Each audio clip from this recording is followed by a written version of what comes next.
Odo naman nito is 59,157. So first maintenance ng FI at throttle body. So cleaning, FI cleaning tsaka throttle body. Ang masama, ang problema, bago siya nagpa-maintenance, nagka-problema na yung fuel injector. Sakit. Biosol 115 na 2010 model. So maintenance tayo ngayon mga sir. At yung 2010 model na to, grabe, smooth pa rin ang makina. Ito yung YM-Jet FI na Biosol i115 na FI na siya. So naka-IS din yung valve niya, yung throttle body. At baklas na siya. Mayroon siyang problema na hagok. Ito yung hagok na mapapaisip ka ng medyo marami-rami kasi medyo mahirap din ito bulsot yung mga 115 ng Biosol. At ito na yung kanyang fuel pump assembly. So palitan natin yung kanyang fuel filter.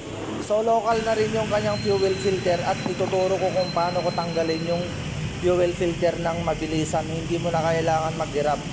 So tanggalin mo lang yung lock. Kuha ka lang ng pliers at cutter pala. Tanggalin mo lang yung lock sa gilid yan para hindi na siya mahirap tanggalin. Yan. Tapos, ganun lang din sa kabila mga sir. Kung paano tanggalin sa kabila, syempre, same lang din kung paano din tanggalin sa kabila. Yan. Ganun lang din yung gagawin. Tapos, kailangan mo lang siya ng flat screw o yan, flat screw. Pwede na yan mga sir. Yan, tas sikwatin nyo lang pataas dahan-dahan at para at least unti-unting tataas na yan at natatanggal na yan.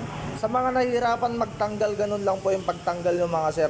Ganun lang po kasimple. Itim, local na rin yung fuel filter. Mas maganda talaga magpalit kayo is original na fuel filter. Kasi ilang odo pa lang yan, madumi na rin yung fuel filter.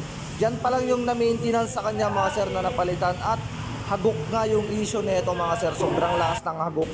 At ito na yung fuel filter kung paano ko siya tinanggalan ng lock. Yan. Tignan nyo lang mabuti mga sir kasi baka mamaya iba yung matanggal yung lock. Yun, patay tayo doon pag ibang lock na tanggal nyo. Palit buong fuel pump pagka ganun. Yun, sa lock lang ng filter, okay na yan. At isa din sa naging problema ng Biosol 115 na to is fuel injector. So pinalitan ko na yan ng bagong fuel injector mga sir. So isa din sa mga problema ng hagok yung fuel injector, fuel pump, fuel filter, yung mga yan mga sir. So kaya dapat din maintenance natin yung fuel filter every 12,000 mga sir. Hindi yun masama. Mas maganda nagpapa-maintenance or nagpapa-replace tayo ng mga maintenance sa mga motor natin para at least maiwasan yung aberya. Lalo na kapag naglo-long ride tayo lagi mga. Yun, okay na. Yun, okay na si Biosol 115 na fresh pa yung makina pero hindi na fresh yung throttle kasi may hagok. So ang naging problema nito mga sir is fuel filter at saka fuel injector, pero napalitan ko naman na siya. So ngayon wala na siyang hagok. Yan, napaka-smooth na ng andar.